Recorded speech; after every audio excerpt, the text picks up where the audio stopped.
I make too many jokes about Tom, and I shouldn't do that. Because he is a wonderful human being. He actually went to UCLA Medical Center and offered to donate his organs, for transplants. He did. And the doctors told him he should have come years ago at the moment of his death. So I'm not going to do any more jokes.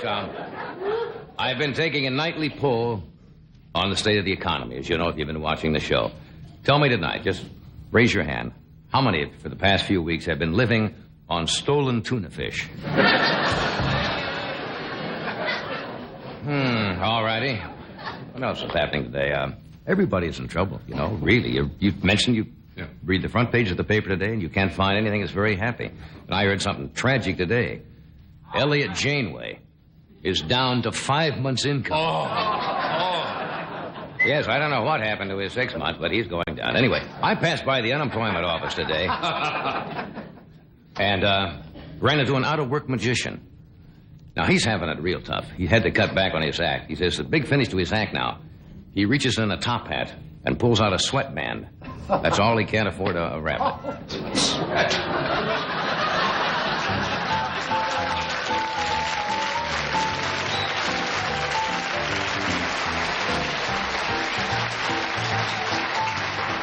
Seriously, folks. President Ford. Ford.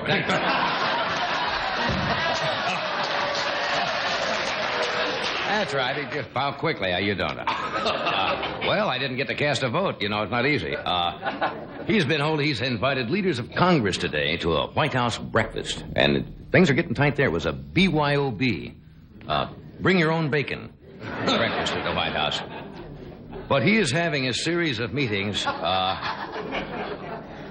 with congressional leaders about the economy. He's had breakfast meetings, luncheon meetings, and dinner meetings, all to discuss our starvation. If he really wants to do something, why don't they invite us to breakfast, lunch, or dinner at the White House, and we'll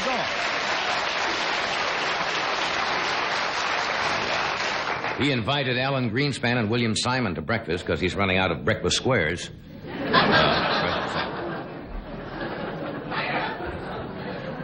These aren't good days for the president, and not too good for me either. No, during breakfast this morning, I understand President Ford lifted up the lid on the parquet margarine box, and a little voice inside said, "Democrat."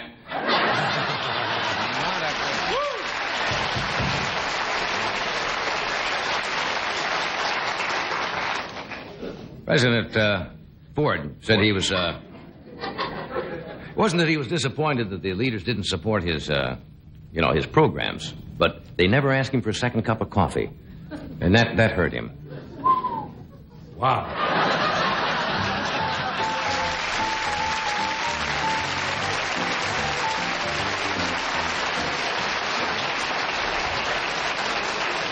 That's what they want dancing. Speaking of trouble, the Los Angeles Lakers. What a blend.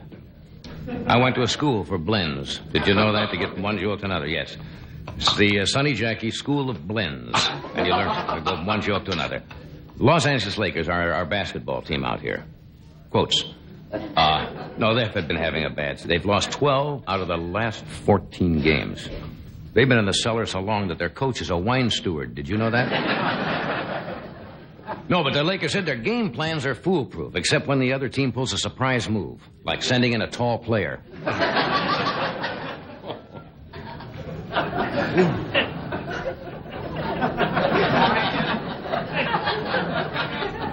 No, not yet. Well, let's see. I probably should tell you in all fairness what you could be watching instead of this show right now. You think there's still time? You mean it may be too late? They may have already been there. That's kind of cute.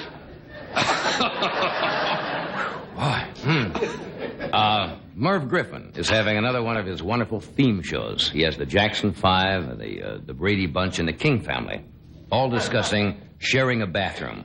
That is the theme show that's on tonight, and that's the last. I don't even have a finish to get out of this. Just absolutely no finish. Oh, there's a visitor coming. We hope. Who's coming? From the east. Tonight? Tonight, yes. Sure. What a night for him to be here. That's certainly the right crowd for Carnac to show up. He'll be here anyway, though. I guess that's all I have. Oh, shut up. We have a grand show tonight. We have a most talented lady. Lily Tomlin is with us tonight. And she is...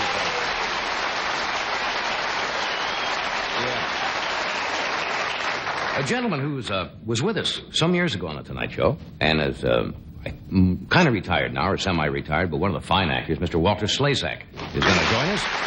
We have Crazy Jerry Van Dyke and a gentleman I invited to stay over from last night's show, Mr. Sam Blotner. I invited Sam back. Hey, Crazy Sam. To try to tell us what the hell Sam was talking about last night. He's an interesting gentleman, and he'll be here to follow up on the saga of Costa Rica. So thanks for coming. We'll be right back. We'll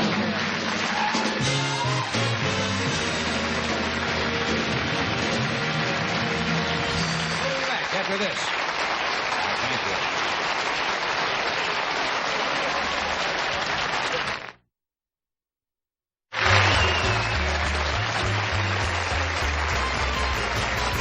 Well, friends, he's here, and the excitement it's caused with this audience is phenomenal. The famous sage, seer, soothsayer, all omniscient, all-knowing, all-seeing, and former diplomacy advisor to Earl Butts, Carnac the Magnet!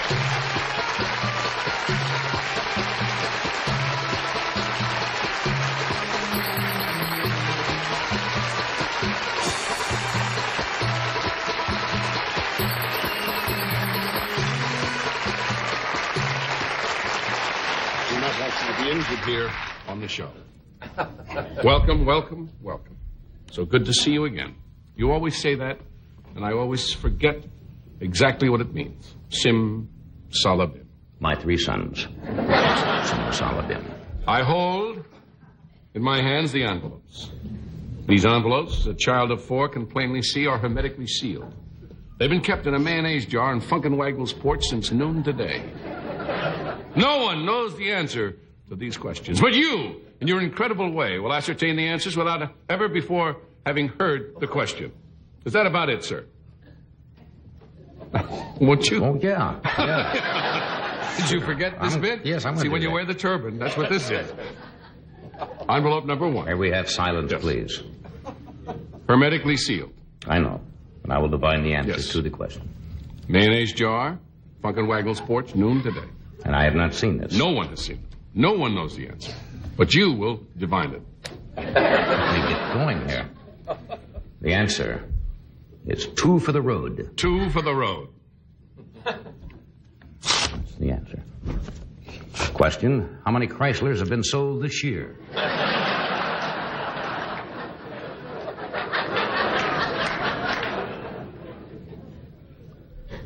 Wine and the Los Angeles Lakers. Wine and the Los Angeles Lakers. Name the 2 things that are in the cellar.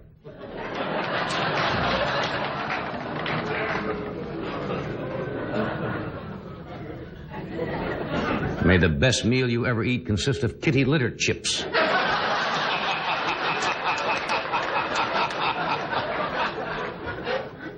Dead end. Dead end. What does a dentist get if he backs into a Novocaine needle?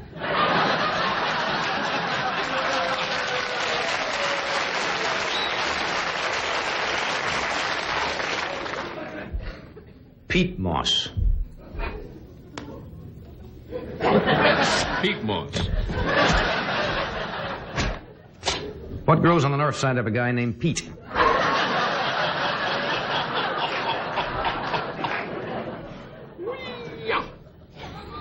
What?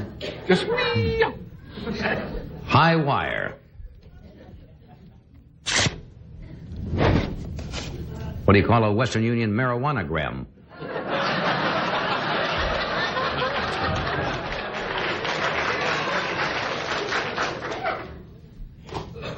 May a vindictive camel leave a holy relic in your granolas.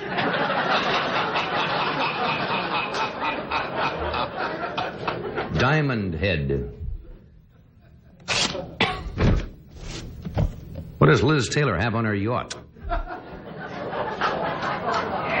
Diamond Head.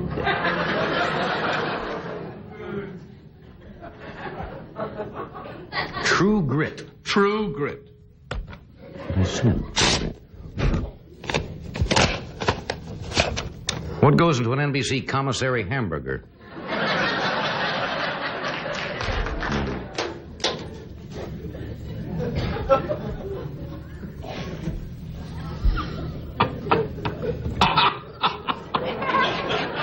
Drawbridges.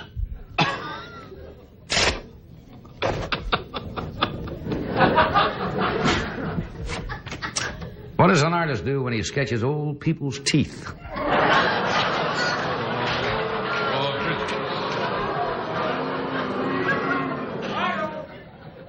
May a desert nomad do a desert no-no to your sister? What number is this?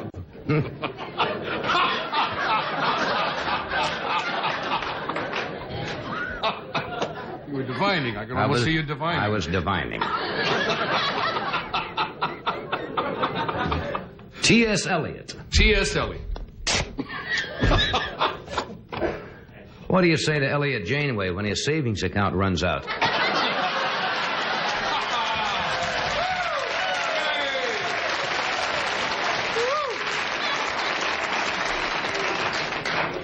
I hold in my hand the last envelope.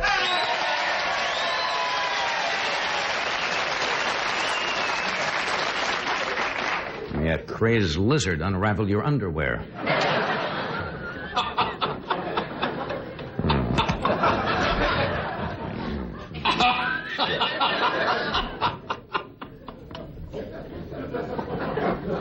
It's a living.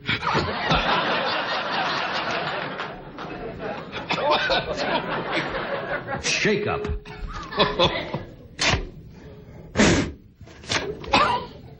What's a drink made with 7-Up and prune juice? Shake up wouldn't be right, would it?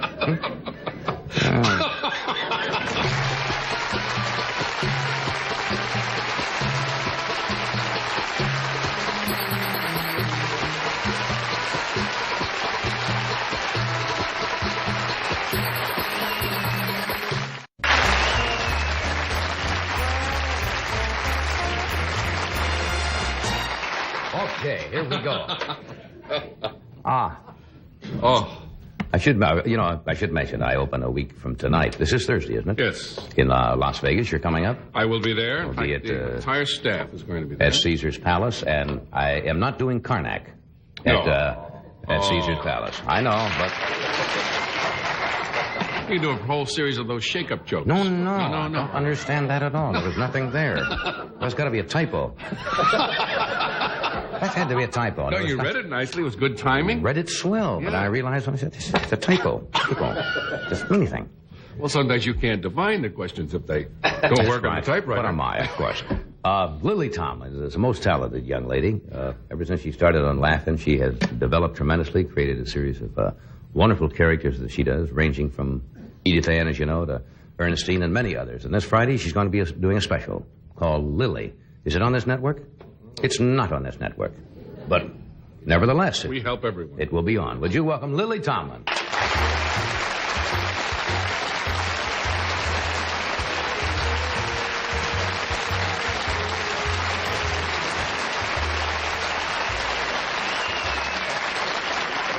How are you?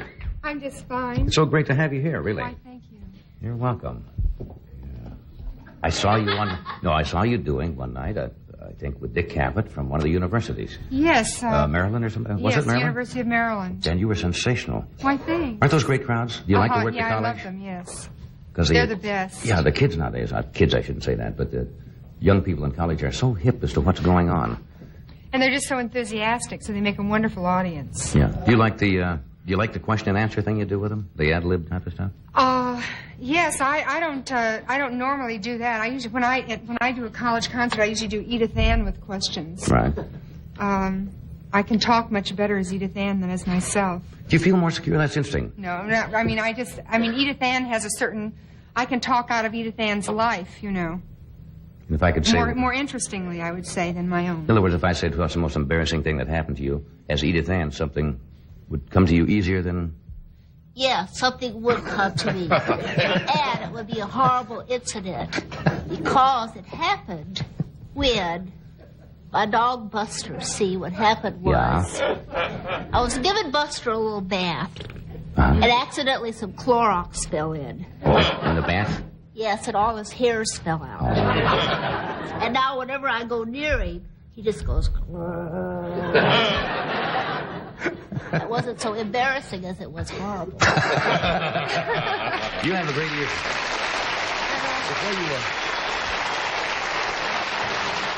Before you did laugh in, where did you get your experience?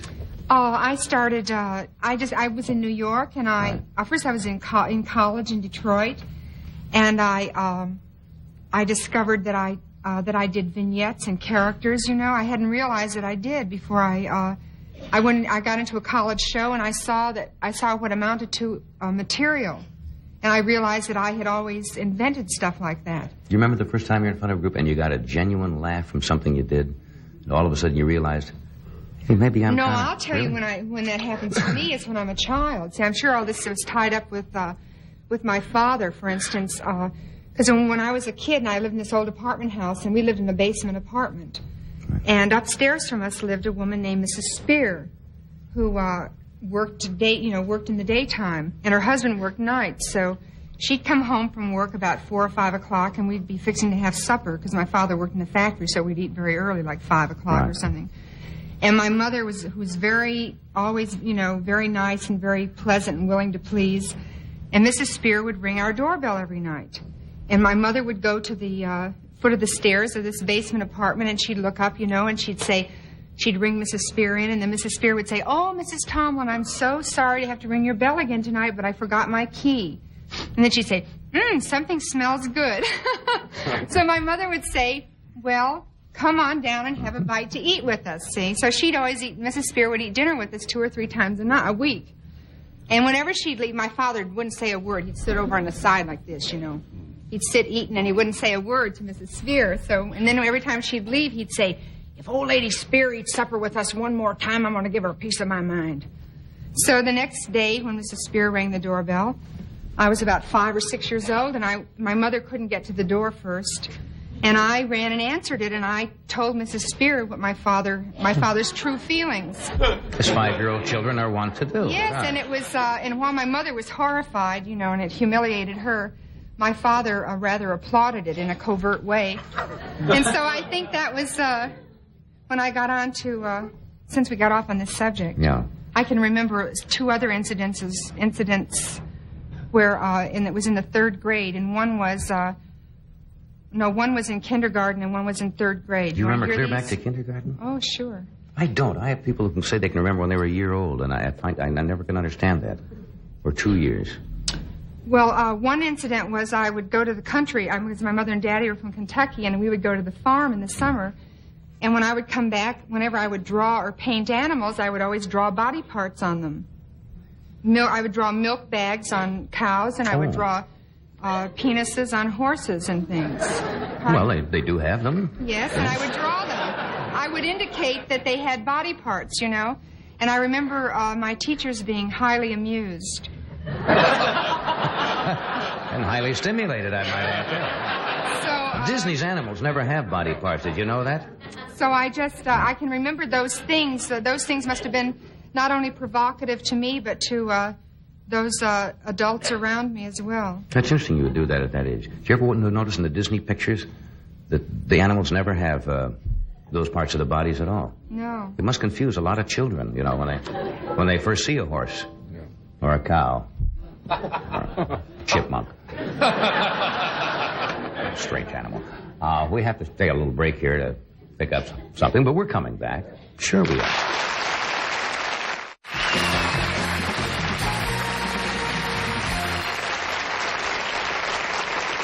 If you just happen to join us, we're talking with Lily Tomlin. We have Jerry Van Dyke and Walter Slezak and Mr. Sam Blotner with us. Did you meet Sam, Mr. Blotner? Yes, backstage? I said hello to him. Yeah, he's an interesting man. We're talking about your family and family background. This may seem like a naive question. I'm sure you get it a lot of times. The success you've had, how does your family relate to that? Very often you get strange reactions. When offspring becomes very successful, you go back home. Sometimes your friends change in relation to you.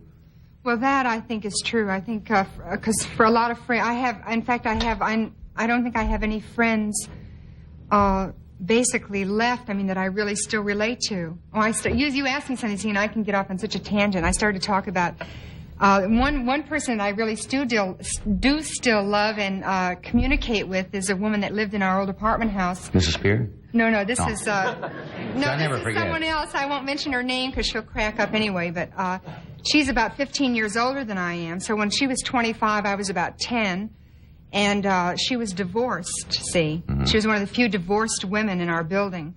And she was... that considered very... not bad, unless you were suffering quite a bit. Oh, that's right. So she didn't suffer too much. Her boyfriend slept over, And she was quite attractive anyway, and so she was the building hussy, really. And she never was invited to the... word for a long time. Right. She was literally the building hussy and was not invited to the Tupperware parties. Oh, no. What rejection.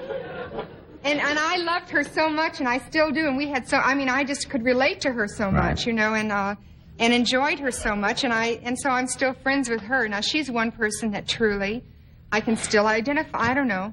She's still living back in the building? No. She's left there long, long ago. Yeah. And lives in another part of the world and all. Another part of Detroit. But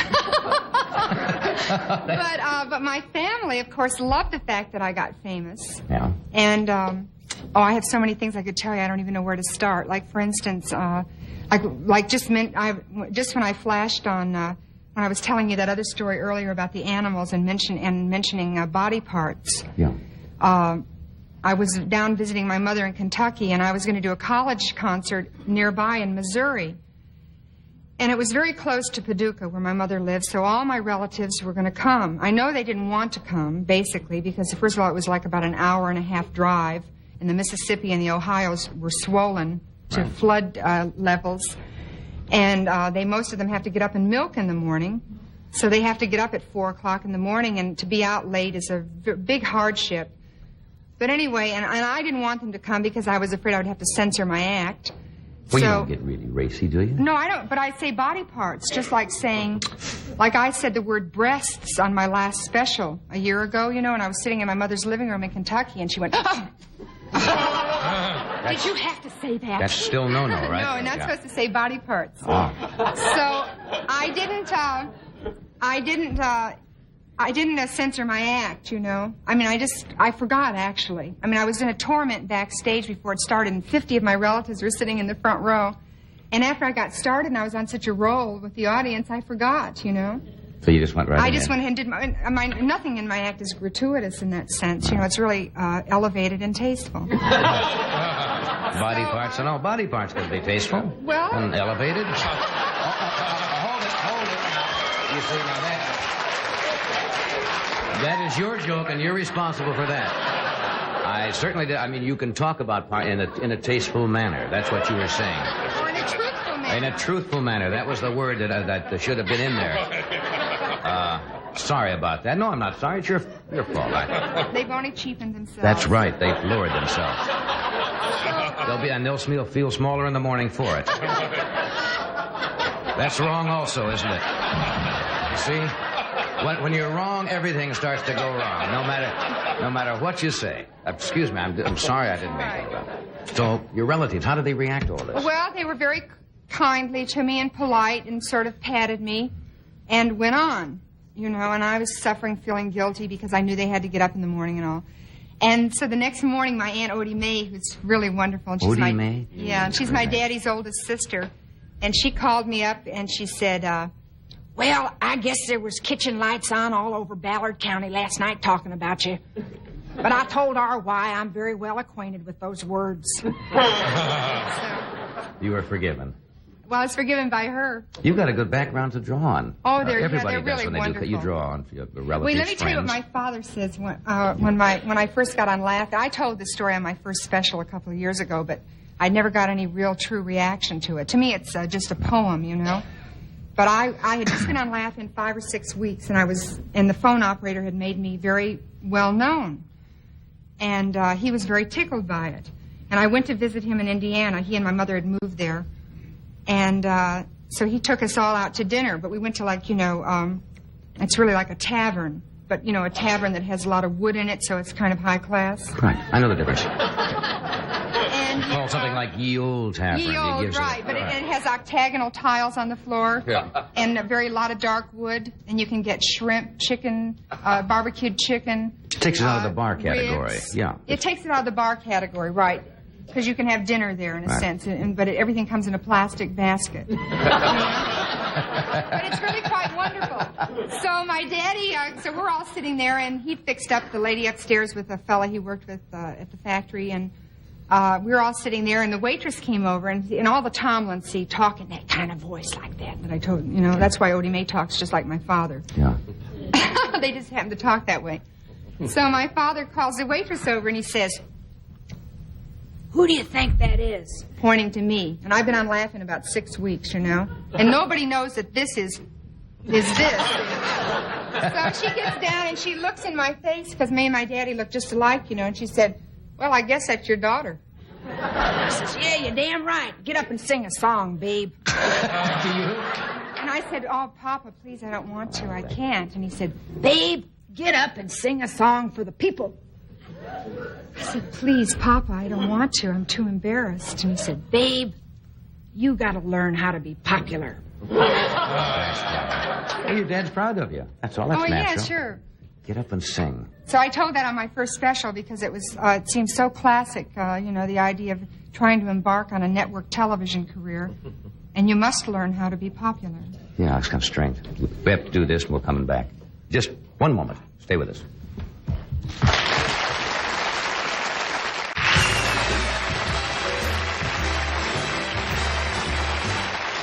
We're back. We're spending a good time with Lily Tomlin. Of all the characters you've done, most of them, of course, come out of experience. I think I've heard you tell the story before when you do the gal who's at the checkout counter. Dot, isn't that her name? Yes. That you actually went down to a market, observed... I worked as a checker for 3 or 4 days at an Alpha Beta in Burbank. Really went down? Yes, it was the one at Whitsett and... is it Whitsett and Burbank, I guess? I think that's my favorite one. Isn't it? It's really great. I love it. It's extremely well stocked. Oh, good. I said to Maurice, who is the manager there, I said, "I wish this Alpha Beta were near me. It's so well stocked." Yeah. So you went in and actually picked up all the Yes, little... I did. Because I wanted to become proficient on the cash register. And I did... It's just that I couldn't really... it was a neighborhood where there's a lot of older people, and so they're on fixed incomes, I'm sure. And it was really... people... Kind of sad at times when people are looking... Not really sad, because the human beings are just too gutsy and terrific, to be that sad. It's just that the spirit is terrific, but it is sort of delicate, because people line up for day-old bread. And although I think buying day-old bread is the only intelligent thing to do. Because you buy of course, you buy a loaf of bread and pay 70 cents for it or something, and the next day you've got 2/3 of it left and it's still day old. You might as well buy day old, Yeah, but then the third day, it's 3 days old at once. Go away. But I see what you mean. No, I think you're right. I used to work in a supermarket one time, yeah.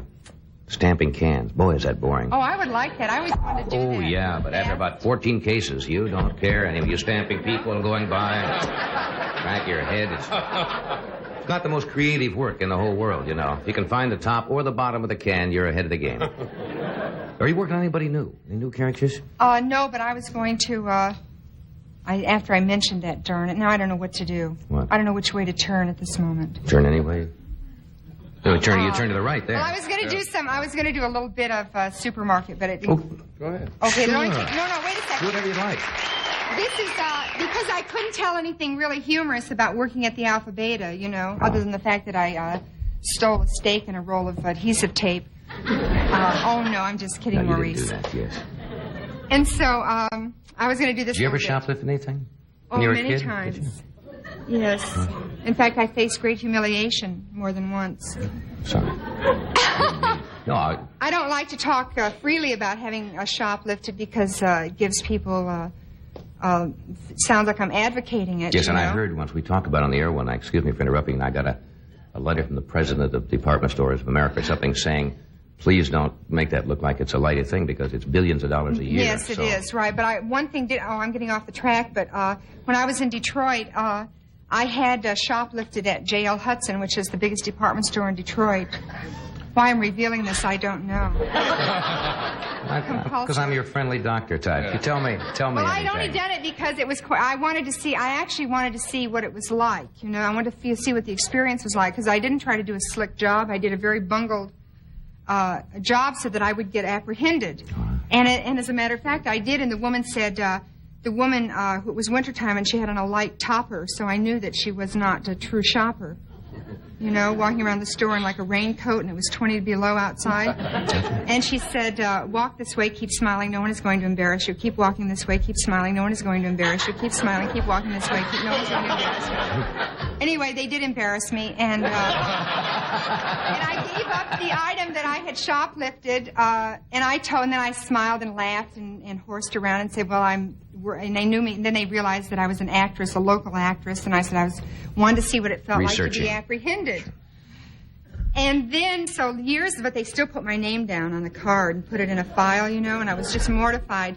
But then years later, after I got on Laugh-In, I did a record signing party in the record department. And in my mind was always the fact that downstairs in the security department was my name on file. Shoplifter, Tomlin, Lily. But anyway, all right, do I have time or not? Do you have to break? Yes, go ahead. Okay, I'll just do this one real fast. This is like Dot. This is Dot, the supermarket checker, and Edith Ann is coming through the line. Edith Ann is the little child. This little piggy went to market. This little piggy stayed home. This little piggy had roast beef. And this little piggy was the one back there on aisle 6 making the sour cream dip for her Fritos, wasn't you, Edith Ann? No. Then you was the one back there making a peanut butter sandwich. No, I was the one back there reading this comic book and eating cookies. Well, let's see now. What you got in this cart? Popcorn, peanuts, cupcakes. Who told you to get all this stuff? The man on TV. Well, now, Edith Ann, I can take all this other stuff back, but you have eaten the entire contents of this box of animal crackers. Don't you think you ought to pay for it? No, Dot. I didn't do nothing honest. You looked me straight in the eye. Did you or did you not open up this box of animal crackers? Yes. But when I looked inside, there wasn't nothing there. They had eaten up each other.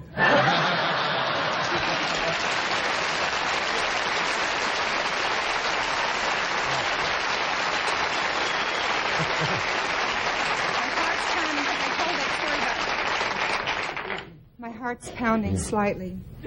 Perfect line for Because I child, told though, about isn't it true? shoplifting. Yes, well, don't worry about it. We should do a disclaimer.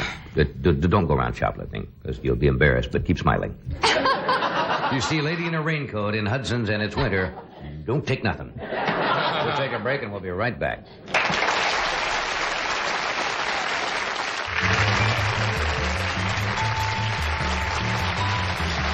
It's a pleasure to have Walter Slezak back with us tonight. He was with us some years ago, but he is kind of retired now, whatever kind of retired means. But he won a Tony in 1955 for his role in Fanny. He's had a most illustrious career. Would you welcome, please, Mr. Walter Slezak?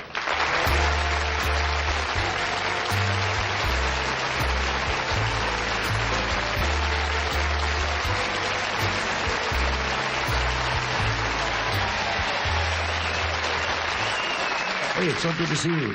So wonderful to be here and not want anything. Not wanting nothing to I have plug. no show to sell. I have no opening. No I have movies, no books, no nothing. plugs, no I'm records. just here to talk. Well, I'm glad, and it's great to see you again. How many years ago was it that you were with us? Well, I remember the day I met you. It was October the 1st, 1962. That was a day. Vincent Sardi was opening a restaurant in Greenwich called The Showboat, and I met you there, and you were a very nervous and shaky young man. because then you were going to town to do your first taped show after you took over from Jack Park. You're absolutely right. Yes, I know it. October 1. I don't know why I'm arguing with you. You're absolutely right. But you were with us on the show once because I remember you telling a story. Was it dirty? No. It was a funny story that had to do with an autobiography about swans. Right? Oh, yes. That old thing. No, There's I don't. a beard like that. There was a very strange thing about Lohengrin or something. No, my father was a famous opera singer. Right. And you want to lead me into it? No, you don't have to do that now. We can talk about that later, but I remember that from the show. Yes. And my father was a famous opera singer, and he sang Lohengrin.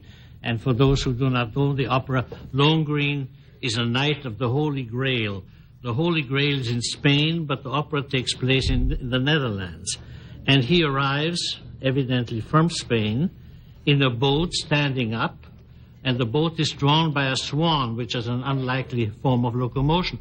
And my father was backstage, ready to step into that boat with the swan, when the stagehand on the other side got his signals crossed and started pulling. And the boat left without him, and he turned around and said, "What time's the next swan?" I couldn't remember the punchline, but that's one of the great stories of all the time. But a couple of months ago, there's something very funny that happened. A Russian prima donna sang La Tosca. And in Russia, they were not used to use real candles next to the body of Scarpia. No? And she planted the candles, and her wig caught fire. Oh? And it was flame, and suddenly Scarpia, from his deathbed, he was already dead, jumped up, took her wig off, planted on it, and lay down again. Oh, that's true. I think she was the wife of this famous cellist. I don't know. It's not the other question. I only am interested in Russian dances that escape. That would put a kind of a damper on the rest of the opera, wouldn't it? Did the audience ever The recover? first time in the history of Tosca that that curtain went down with a laugh. That's hysterical. That's hysterical. Are you really fully retired now from acting? Well, yes, I'm more or less retired.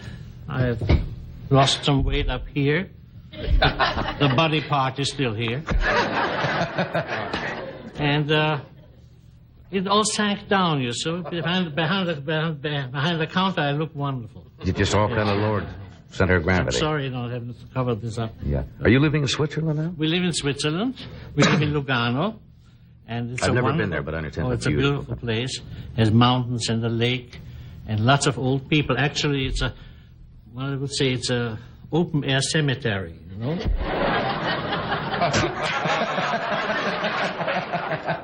It's a little bit like Florida, you know? And a lot of senior citizens like myself. In 27 years, I'll be 100.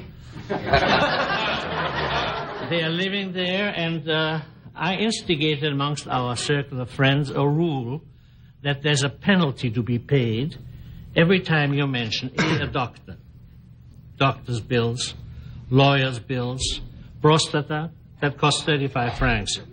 Hysterectomy is only 10 francs because they're all old people, they've had it, you know? And so forth. Now, you have to kind of narrow your circle of conversation, your sphere of conversations, because otherwise you talk of nothing but disease and death and how to cheat on the income tax and how to cheat on the death taxes and how to avoid death taxes completely. It's the general tone there. Yeah. It sounds like quite a place. How do you spend most of your time? You just with your friends? Well, I tell you, I'm very lazy.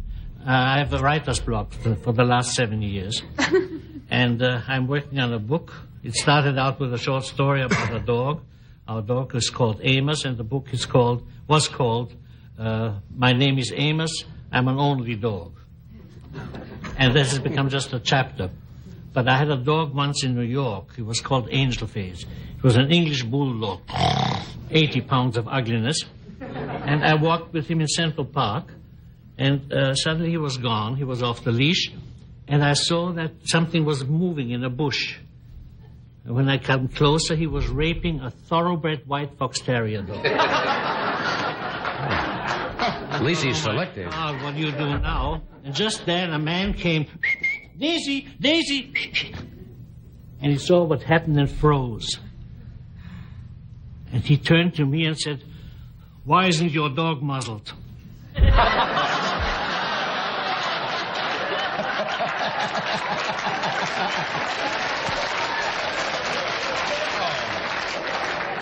We are on the air, so I can't tell you my answer. Would you tell me later? Because there's got to be a dandy. Yeah. I didn't know there's such a thing as rape or even statutory rape among dogs. Well, I don't know it was rape, but anyway, the end effect was the same. Yeah, interesting. You lived out... You lived out here in Hollywood when what they refer to, and people get to tell you almost the good old days or the glamour days, and people say that. The good old days, and I worked with earned a lot of money, and I saved it. That's why I can retire. Actually, I'm here in America to eat up my pensions. You see, I'm getting a pension from Screen Actors Guild, from AFTRA, from Equity, and from Social Security. That's nice. And I do not have the heart put $1 down and get 2 francs and 39 centimes for $1. About 2.5 years ago, it used to be 4 francs and 33 centimes. Mm-hmm. So I had it accumulate here for a couple of years, and now I'm eating it up. And you come over and visit your money. That makes it possible for me to be on your show. That's great. What would it be in francs now? What's our scale now for the show? What do we pay? $4.20. What do you mean, $4.20? $4.20 to the dollar? No, it's $2.40. $2.40. Swiss francs, yes. Oh, no, not French francs. Oh. Big currency. Do we have to pay Walter in Swiss francs tonight? No. I'm getting paid in dollars, and I'm going to eat them up right on the train back. Yeah. When people lived in those days, you said you saved your money. There were a lot of people who didn't. Because in those days, I know many friends made thousands and thousands of dollars and spent it. I did a picture once in Lebanon, and there's a casino, and one of my co-stars was a very, very talented actor, and we had to bail him out. He got $35,000 for the picture, and he lost it one night. At the casino? Huh? At the casino, yes. So, thank God I never did this. Yeah. And we live a very good life out there. My wife is a ceramist. She has her own kiln and her own wheel. That's great. And she even sells. And I get up at 3 o'clock in the morning to watch if the cone is falling. And it's a good life. It seems like you're enjoying it. Yeah. And you deserve it. Yeah. Let me take a small break, and we'll be right back here. Schlitz brews there. Oh. Schlitz brews, you can do this. Schlitz brews their beer to taste the best, and why not?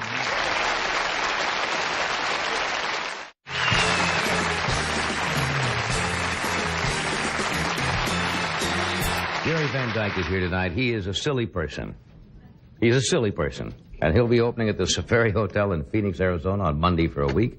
Then he'll be up at Harrah's and Lake Tahoe beginning the 18th of March. Would you welcome Jerry Van Dyke?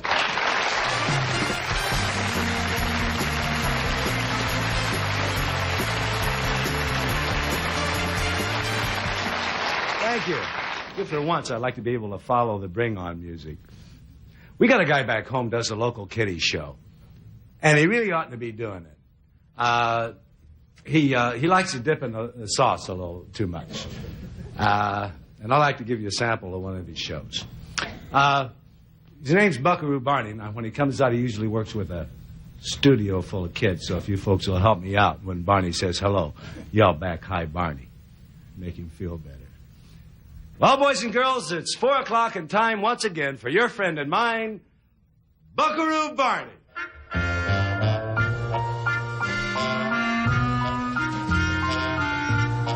Hey, kids!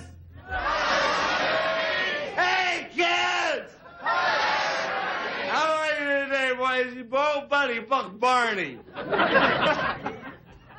You boys and girls have to excuse Barney a little bit this afternoon, but Buckaroo Barney is a little tired. I went across the street for lunch and got a little tired. You think I'm tired? You see Betty Wilson, the weather girl. She's really tired. She's still over there getting more tired. Don't miss that 6 o'clock weather. Well, kids, looks like we got a great show for you today. There we got a Hopalong Cast movie. But before the movie, what do you say? Let's all say hello to our little old buddy, Popo the Frog.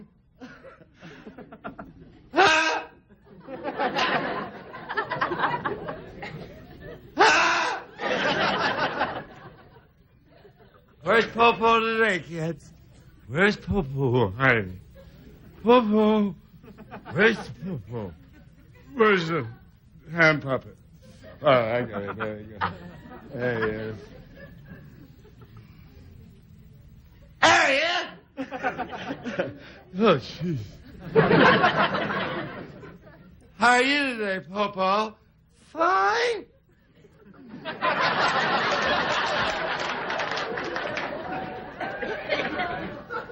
You want to say hello to all boys and girls out there? Read it. Well, what do you say? What do you say? Let's read some of the letters the kids sent us in today. Okay, Popo?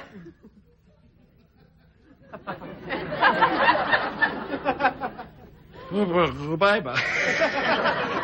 Here's the letter here. Here's a letter here that we got from, looks like, it's a picture today. It's a picture of little, Sally Thompson and her mommy down at the beach. And there they are. See? Now, your other kids have pictures of your mommies down at the beach. Why don't you send them in, no Barney? Put that up in the locker. Well, it's birthday time once again, right, Popo? That's right, Barney. And we want to say happy birthday today to little Freddie, little Jimmy, little Katie Sue, little Kelly Jean, little Betty, little Jerry, little Ronnie, little Peter. Peter. Oh, two Peters. I want to send out a special greeting today to my little boy, Davey. Davey's having his 11th birthday today, and I say happy birthday, Davey. Davey lives over there in Clinton with his mommy and his new daddy.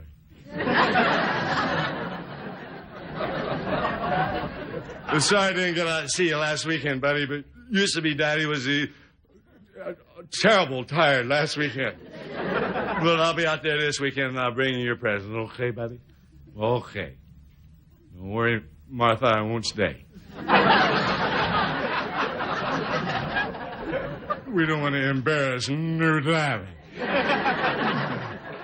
New Daddy never gets tired. But old Mommy gets tired every now and then, right, Martha?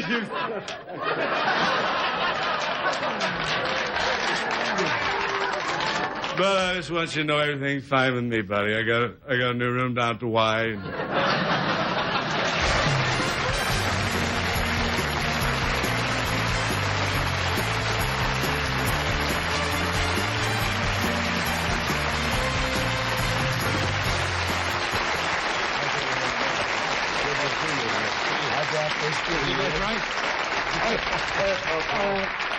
Your Daddy never gets tired. Oh, Daddy never gets tired. I was talking to Sam backstage. Sam Blotner? Have you met Sam? Oh, Sam's something else. I understand you. Yeah. I'm the only one in the world. Sam was with us last night. I invited him to come back because he lives in Costa Rica now. And yes, I heard all about Did you really? Yes, I'm thinking of moving there, as a matter of fact. I think he has the right attitude. Yeah. How are things going? What have you been Oh, I got big news. Yeah? I don't even know where to start. Everything's been happening. Yeah. Harlan Hosh is running for mayor of Danville. Danville, Ohio. Harlan Hosh. I bet you never thought that'd happen. Harlan Hosh? Harlan Hosh is running for mayor against David Palmer. They're both good friends of mine, and I wanted to admit, because Harlan, I've been back there helping them out. Did you grow up with them? Yeah, Harlan was my truant officer in high school, and I owe him a few favors. Right. I promised him if I ever got a shot, I'd pay him back. I got, wasn't anything serious. Skipping school, and something about hubcaps. Yeah. Who's the other fellow? Then I setting Mrs. Busby on fire. Didn't help. Thomas.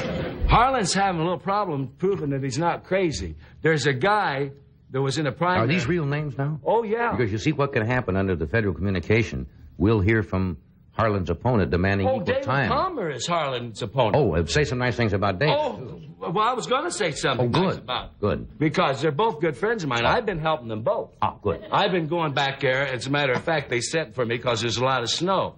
And I've been trying to be even with helping them both out in the race because they get me because I have a a talent when they give me some beer, and then I write both their names in the this lines night. I was afraid you were all over Danville. afraid that's where you were headed. Yes. Well, I hold the record. Yes. I hold the record. I don't think I want to hear about it. Well, it's something that, I don't have a lot of records. In high school, I wrote the whole senior class. Did you really? Yeah. Mm-hmm. We wouldn't have that big a class, but, we couldn't get our hands on that much beer either. I was a classic at it, and I remember I wrote my name in my girlfriend's front yard. Yeah. Don't tell me the end of that. Don't tell me the end of that joke. But I've been helping both of them out. Would you live in Danville? Yeah, I can't figure out where you live. I lived in Danville, Illinois, but I worked. I was there for about a year, and then I went on the road and worked. I was in Michigan, and I come back, and my family they moved, and now we're trying to find out where they live. Which is, something that happened in high school. I went to school one day and my family... When you came home and they were gone. It's a little game that they have. Yeah. But Gaylord Hall, who was... Gaylord Hall. Gaylord Hall was in the primary, and he's also a friend of mine. But Gaylord, Harlan can't prove, and neither can David, that are running, that they're not crazy. Gaylord almost made it, because Gaylord was crazy. They put Gaylord away. And what happens, they put him away, and then when they release you, you get this card to say you're all right. Right. Now, he's out and saying that both Gaylord and David are crazy. And they're saying, well, Gaylord's the one that's crazy. And he pulls out the card and says, I can prove I'm not crazy, and they don't have a card.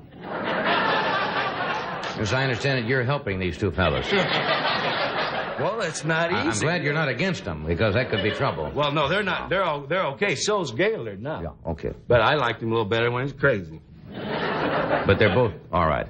Oh, yeah. David and Harlan, and I'll let you know how it comes out. Would you? Because Danville we need some help back Yeah, there. well, send the results immediately. Yeah, I'll have a home for sale. Would you? Okay. Well, is that still up for sale? Yes. All right, we'll take a short break, and we're coming right back. You haven't moved that yet, huh? No!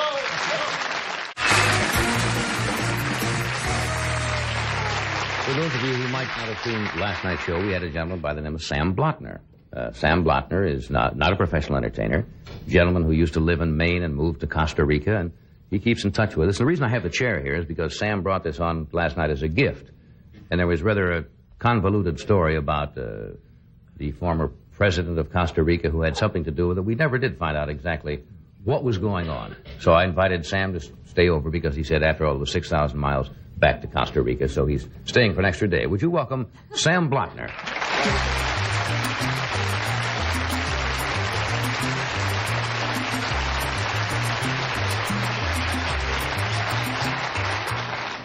Hi, Sam. How are you? Sam. You met all the people back? Nice to see you, Sam. Tomlin. Good to see you again, Sam. So nice to see you. I see you in Costa Rica, but you speak Spanish. Right. Thank you. Sam, welcome back. We got to make it fast tonight. Yeah. Not much time. What'd you do last night? Huh? What'd you do when you I were here in tried Los to find Angeles? Fred Goodnight, but he Oh, yeah, went Fred back to Goodnight. Costa Rica. Was your friend we talked about last night? He has a bar now, the El Toro Bar. Has a bar? He went back before they drank all his booze up, I think. Uh-huh. Now, you started to tell me a story about this chair last night, about Dom Pepe, who was Yeah. the 3 times the president of Costa Rica. Did he have anything to do with his chair? Yes. I took the chair over to his office to sit in. Ah, that's it. That was it. We never got to that, you see. We practically did. Did I show you his picture yet? No. Not yet. You have it? Yeah, you got it right here. You're holding it, remember? This is Don Pepe. Oh, this is Dom Pepe. This is Don Pepe. Everybody should look at Don Pepe. Yeah. We should all stand up when we look at it. Well, I don't know what's necessary here, but that's the former president of Costa Rica. Yeah. And he's sat in the chair. Yes. Oh, well, I see. That's the way I told him he looked like Ricardo Montalban, is it? Ricardo He felt Montalban. very happy when they said that. Uh-huh. Because, it's Spanish, too, like Ricardo Montalban. Yes, that's right. Mm-hmm. Okay. So, what did you do in Los Angeles last night? You go out on the town or something? No, I usually go to bed about 8, 9 o'clock. But I had to watch the show, Did you stay up and watch yourself last night? Yeah, I kind of got fatigued watching it. Uh-huh. It's quite late, Yes, it is. I had a telephone call at 1:15 in the morning. Some guy called me from Mobile, Alabama. He says he's a radiologist. a doctor, an X-ray doctor. Mm-hmm. He said, anytime you're going through Mobile, give me a free X-ray. You're popular, Johnny. That's worth the drive alone. You ought to pick that up. I would. It's true. I'm not kidding you. Dr. Lotta. You get some strange calls. And his wife, they both talking to me on the telephone. Yeah. And he wanted to give you a free... Free X-ray anytime I'm going through. Well, that's nice. Two people called me today. One from Oklahoma City. Uh-huh. There's oil wells. Another guy called me from New Albany, Indiana, inquired about gold mines. I said, I have no gold mines, you know. Right. Well, I suppose they hear Costa Rica, and they do have gold in Costa Rica, don't they? Well, very little. Little. In the teeth, mostly. What do you have here, Sam? This is more or less a diploma. Would you care to see it? But I can't show it to the audience because the print is very small. I can't. This is a pretty good diploma in it. I see. See, senor. Oh, I see. Yeah, I didn't see. Yeah. But let's get back to the chair now.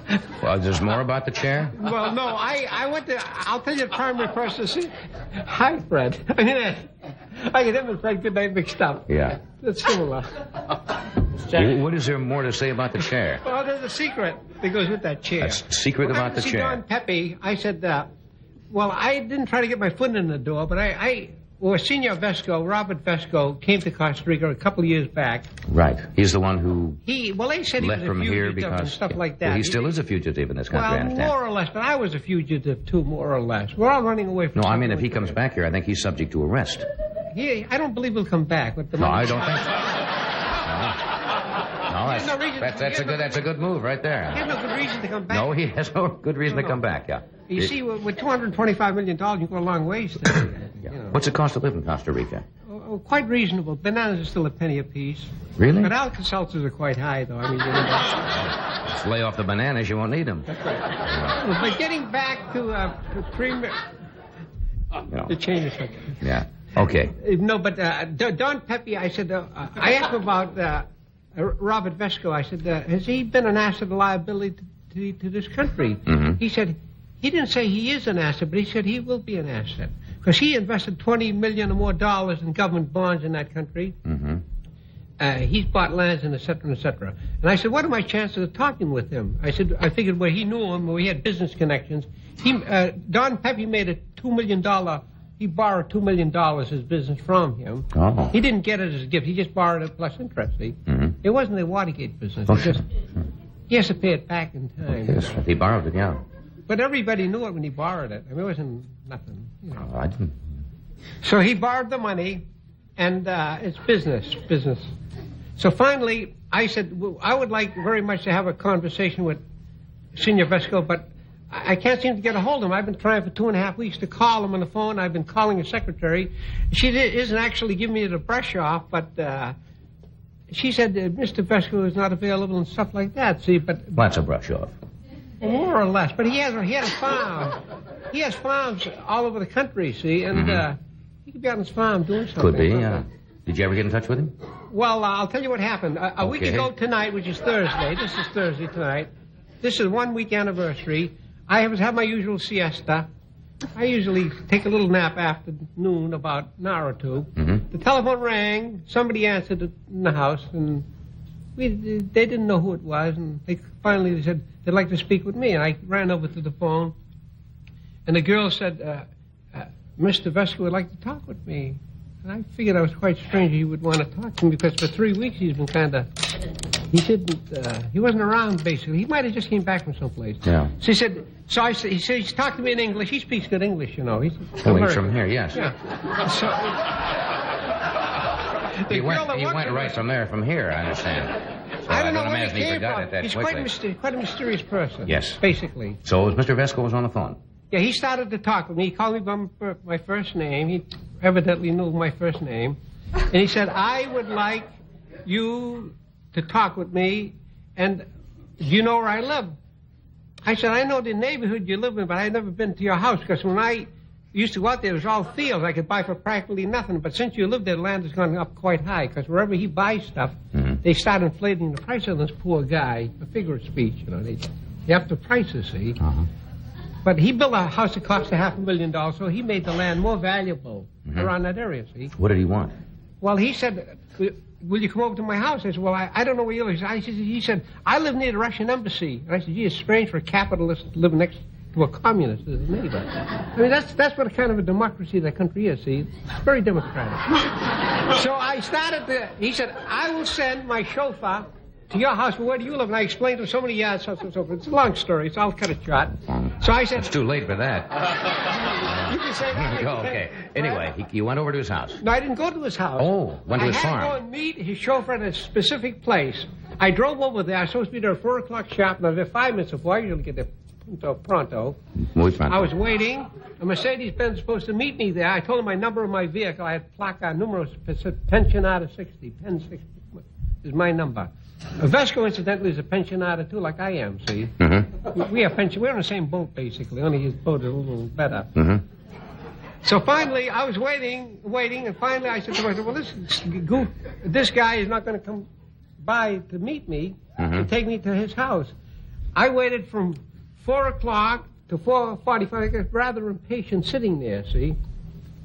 So I said to myself, I'm going to try to find this man's house. So I drove to Curiadabat, which is on the road to Cartago. That's where remember the volcano I Turn left at Allentown, right? No. They're building the New Jersey Turnpike right by his house now. Oh. Yes, sir. Okay, Sam, time is limited now. Yes, You finally found Vesco. No, I didn't find him yet. I'm driving. I asked people, where is the Russian embassy located in Spanish. Right. I didn't want to ask where Vesco house was because I figured they would probably give me the brush off. Okay. See? So I finally went towards the Russian embassy and I drove by a very elegant